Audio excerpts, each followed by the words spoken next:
guys, Ivan here, and in today's video we got a couple of really interesting bodybuilding updates. The first one is about Nick Walker, and we kind of got an update on Nick Walker and what his plans are. So that was sort of a mystery up until this point. I mean, it still is, but Guy Cisternino, Nick's coach, his current coach, kind of gave us this information that Nick might be taking a year off. And personally, I never saw it that way. I always thought, I was firmly convinced that he was going to compete this year. But now after hearing Nick, I don't know about that. Now, also, Nick did post a couple of really freaking crazy physique updates. Before we hear what Nick has to say, let's take a look at his physique right now. So these photos right here, guys, are nuts, man. Absolutely nuts. And here the caption is also, rebound phase is always my favorite phase. Of course, I mean, it's everybody's favorite phase, probably, other than maybe competing on a stage. This is fun. Like, you're growing, you're eating more compared to the prep, and you're progressing. You're still shredded, but you're full, you look huge. It is fun, for sure. And Nick right now in his rebound looks absolutely insane. Look at the amount of muscle he's packing here, man. This is nuts. And also, he's very lean, very, very lean. Still, he doesn't look like he gained almost any body fat. I mean, he probably did gain some, but not a lot. He could probably be ready in a couple of weeks to compete again. So, considering all this, let me show you what he says about his current or his future plans. Depending on what my next plan is, kind of hold that until I want to get into a prep, or if I plan to take the rest of the year off, which I don't know. Hey, last week and this week was times where I'm now just starting to really feel good again.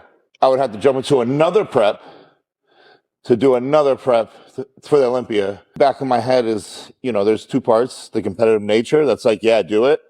And then there's another side of me that's like, I think you need to pump the brake, because that's not the healthiest thing. To go into another prep, I'd have to go into another prep probably next month. Look, I mean, I get it. I get what he's trying to say. Milos Sarcev, however, would not get this. He would not agree with Nick. He competed at every show throughout the entire year. Every year he competed basically for like 10 years. He never skipped one show. So that's what a true professional in the sport should probably be like. But these guys today, I mean, they're blasting gear like maniacs. They're probably taking way too much, and that's not sustainable. You can't do that year around. So for Nick, maybe it is dangerous and not healthy to prep again. And he says he's just now finally starting to feel like he's recovered, which is obvious. I mean, after a prep, it usually takes you a couple of weeks or like a month or even more to get back to your normal state, if you're reverse dieting especially.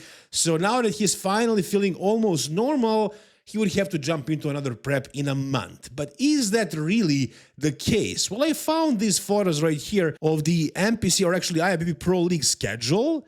And the last show we got this year, that is a qualification for the Mr. Olympia, is the Europa Pro, the show that Urs Kulecinski did last year.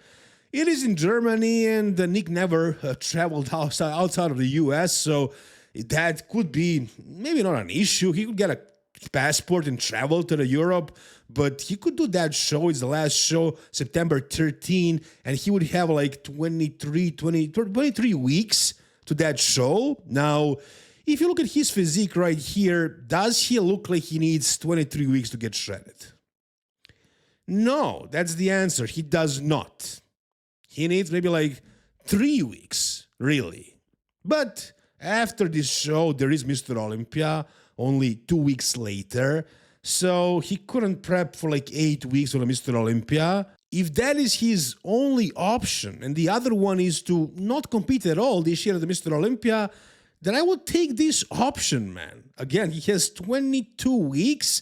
So let's say he takes not just 4 weeks, as he says, but takes like, let's say 3 months, which is plenty of time to recover. So he starts his prep at 12 weeks out of Germany, not out of Mr. Olympia, of Germany, of Europa Pro. That's 14 weeks to the Mr. Olympia. And he maintains this body fat percent and this hardness and muscularity, which is probably very possible if he doesn't push the food. But the question is now, will he push the food and get into the off season and get fat and sloppy? Well, Nick doesn't do that, but he did make this reel. He did post this reel in which he kind of talks about that. Let me play this for you. But whatever ever happened to people taking a year off and coming back with like a totally different look? You know what I mean? I guess as a pro, you compete a little more often. But like back in my younger days, I would like kill myself for one show and then be like, taking a year off, come back next year, dramatically different. Whatever happened to like getting qualified and then be like, all right, let my body rest till Olympia now, you know, or whatever show, you know, but now it's like, let's do 8 shows. And then by the time you get to the big one, you're like, and you look like dog shit. All right, so in this video, he's kind of talking about doing an off season, why nobody's doing an off season anymore. Bro, you don't need to do an off season. What the hell would you try to improve at this point? All you need to do is control the midsection. Just do an off season for vacuums only. That's what you need, not to put on more size. There is no more room left for any new size to be added. What's the point? Why would he need an off season? He doesn't need that. So if I was him, what I would do is I would go off, not off for Nick Walker, whatever it is, off, let's see, a gram of gear, under a gram, 900 mgs. That's probably natural for Nick. So stay at that amount of gear for the next 3 months. Maybe not 900 mgs, I'm joking, but like 500 mgs of test would probably sustain him with some GH and some peptides. He would probably stay relatively, almost as big as he is right now. Maybe he would lose some fullness, but he would stay there. And I don't know if he even plans on going off. Really, what he wants is not to prep, not to compete. So if he stays on a lot of gear and just tries to maintain his look, doesn't prep for the next 3 months, and then gets into a faster prep that is 12 weeks long up until Europa Pro, he can definitely do that, man. Win that show, easy, qualify for the Mr. Olympia, has 2 more weeks to sharpen up, tighten up, harden up for the Mr. Olympia, and go over there and compete. I mean, what is the point of taking a full year off? I don't get it. His goal is to win the Mr. Olympia. Maybe if his goal shifted, and now all he wants is to win the Arnold Classic, because there is more money there, but I don't think that's it, because I'm pretty sure he's aware that he can't win the Arnold Classic. They don't want freaks like Nick to win the Arnold Classic. They want guys who are prettier, like Andrew, like Samson, the other guys. So he has a chance of maybe even winning the Mr. Olympia, and he's not going to win if he doesn't compete. So if I was him, I would definitely prep for that show, because again, he looks crazy right now, guys. This conditioning and this hardness is not going away anytime soon. And he doesn't need to diet for 22 weeks. No. Just maintain this for the next couple of months and then get into a faster, maybe a little bit more aggressive prep. But he wouldn't need to go hard, really. He can maintain this sort of a look similar to this and get shredded really, really quickly and peak his body fully.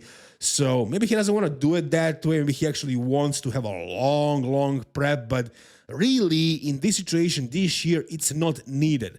That's what I would do, guys. You tell me down below whatever you think, but one thing is for sure, man. Nick is looking like a freaking monster right now. This is crazy, and this has to be, guys, I repeat, this absolutely has to be on the Mr. Olympia stage. We gotta see this among the best bodybuilders in the world this year. Come on, Nick, you gotta do it. Come on. All right, the next thing we got today, guys, is something from Regan Grimes. And do not worry. It's not just another same physique update of Regan where he is his famous 297. No, we actually got something interesting from Regan. Surprise, surprise. Is that possible? It actually is. So Regan posted something different, something new. He finally did something. He finally managed to move the scale. It went above 300 pounds, and it looks like he's 330. But really, he's 309. And as you guys know, his current coach is Dom Super Sliced. I talked to Dom about this, and basically what he says is that Regan looks like this right now because he finally learned how to train hard. And you guys know that Regan was kind of known for being a lazy bodybuilder when it comes to training. He does this fluff work in the gym. He just has this round shape to the muscle and he gets big easily. He's very strong from what I hear as well, but he never really trained with a lot of intensity. And I guess that's the only thing that Dom changed with Regan, and his body freaking responded really well. And also, I'm pretty sure he forced the food a lot. I'm guessing Dom motivated him to do that. So he went above the 300-pound mark, and he's 309 right now, guys. 309. And there is a video of it as well. Check it out. So, yeah, man. Huge. Huge. This is by far the biggest I've seen Regan ever for sure. And it's visible actually. Look at him. He's huge. He's full blown. He's massive. He's round. He's really freaking big, guys. He looks crazy right here. Now, Dom also says that it's a shame that he has to do a maintenance phase right now and then get into a prep. He says things were going so nice. So if he had a longer off season, imagine how much more size he would actually be able to put on. I mean, if he got to actual 320 or 330, he could definitely be very competitive against pretty much anybody. And again, this guy actually has the potential to be a top 6 Olympian. I've talked about this so many times, and I was always so disappointed because he never changed in the off season. But maybe something happened this year, something clicked, and he's going to change. He's going to push his body to the limit. If he does that, with the help of Dom Super Slice, who is a great coach, by the way, he can definitely do something great this year, potentially even crack that top 6. Maybe not this year, but give him another year of doing the same thing, or actually of not even competing this year. This is a situation that Nick talked about. Maybe in this situation, Regan could benefit from not competing, skipping the Mr. Olympia this year, and doing a longer off season, getting to that 330 or 340 even, because he is the height of Samson Dauda.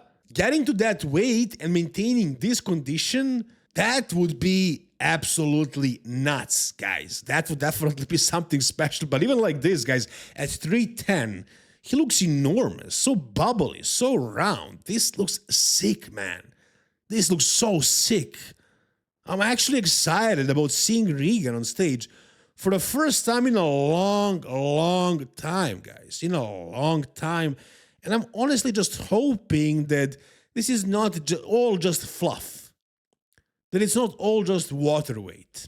That he actually added some contractile tissue. Or if he didn't, that he knows how to peak his body that way. You know, if you know how to peak an open bodybuilder, a big bodybuilder, you can keep them full and big while getting them shredded. I mean, human body is like 80, mostly water, really. So if you maintain somebody's water weight, but you get them lean, you can get them to be just conditioned enough, which is kind of something that Samson did. Actually, Milos Sarce did with Samson that first year. He didn't add a ton of muscle, but he peaked differently. He was full and big, and he was lean enough, and with that size, on that frame, with his shape, he cracked the top 6 in Mr. Olympia. And Regan can do the same thing. I don't know why he didn't do it with Milos, but maybe something was different with Dom. Maybe Dom motivated Regan. Maybe Milos just couldn't do it. These guys didn't click, and Dom did something, and he's now working really well with Regan. He got him to a new level. And I'm excited again, guys, to see him on that stage, to see how much he truly progressed, but this looks promising. This looks very, very good, guys. You tell me down below, what do you think? All right, and the next thing we got, guys, is an update from Blessing Awodibu. So his plan is not to take a year off like Nick Walker. No. He actually plans on doing quite a few shows. His plan is to do 4 more shows, guys. Let me play a video where he talks about his plans. I said to myself, no, not this year. You know, a lot of these guys get better. The more they compete, the better they get. The better, and that's what I'm noticing now. I feel like the more shows that I do this year, it's gonna better prepare me for the Olympia. You know, so do Brazil, and then I'm gonna do New York Pro, and then I'm gonna do Pittsburgh Pro, Right. and I'm also thinking of Cali Pro. All right, so Blessing already did 2 shows, guys, and he plans on doing 4 more. Completely different mindset than somebody like Nick Walker. And what is happening with his health? Is it healthy to compete this much? Was it healthy when Milos Harter did it? I don't know, guys. You tell me. But basically, Blessing did the Detroit Pro, almost won. Not really. I mean, he placed second, but it wasn't close. And then he did the Arnold Classic UK. Some people like Suki from the Beyond the Stage TV are saying that Blessing could have beaten Martin. I don't see it that way, not even close. Even though Martin was terribly off, Martin has legs, and Blessing does not. So because of this issue, I could never see Blessing beating Martin. He was much better peaked and really shredded and everything like that. But the legs, man, you gotta have legs as an open bodybuilder. So yeah, I mean, it wasn't even close between him and Patrick Moore. So he wasn't really fighting for the 4th or 3rd, not really. He plans on doing 4 more shows, so he might get lucky and win one of those. But that's really not an issue. What is, well, I don't want to say an issue. What is interesting is that he believes that he's going to place in the top 6 of the Mr. Olympia, guys. Check this out. Now, so that's the plan, and hopefully, I think I'm gonna get my Olympia qualification in Brazil for sure. I have no doubt in that, and I think the rest is just gonna be just about having fun, man. Where does a peak? Where do you see a peak Blessing land at the Olympia? Like at your best, where does he land? Oh man, that's a really interesting question, man. Honestly, I swear to God, man, I see myself top 6, bro. Yep. Top 6. My best, my all-time best, coming absolutely peeled and full to the max. I see myself in that top 6. I mean, look, I don't want to be a naysayer and say that anybody can't do anything, but we gotta be realistic at one point, guys. Blessing cracking the top 6 at the Mr. Olympia, that's not very likely to happen. Even Blessing from a while ago, before he created the bubble gut, before his legs melted, even that version of Blessing probably couldn't crack the top 10. I mean, he was like 3rd or 4th call out at the Mr. Olympia, so nowhere near the top 10, let alone the top 6. So I don't know if he's just delusional or if he's just saying this to get your attention or to just believe in himself. If he believes that he can be top 6, then he can maybe be like top 15, which would still be a great success, or top 10, I don't know. But I don't think it's reasonable at all, guys. I don't see Blessing cracking the top 10 at the Mr. Olympia. I don't even know if he's going to be able to win a pro show this year. He got kind of lucky with Detroit because it was a very shallow lineup, but Mofuda killed him. He wasn't even close to Mofuda, and he beat Patrick, but Patrick was also off. So if he's really lucky at one of these shows and the guys don't bring it, nobody brings it, nobody comes that is very good, like maybe at Legion or whatever he's doing, Cali Pro, maybe he can win, but I don't think so. I know some guys who are doing the Cali Pro, and I see them beating this guy, and I don't see Blessing winning. But who knows? We'll see. I mean, he did make some improvements this year, but maybe he's going to win a show. But to get a top 6 at the Mr. Olympia, I think that's definitely reaching, guys. I think that's definitely a stretch. But you tell me down below whatever you think. And that's going to do it for today's video, guys. If you enjoyed it, give it a thumbs up, subscribe to the channel for more content like this. See you soon, guys. All the best, and bye-bye.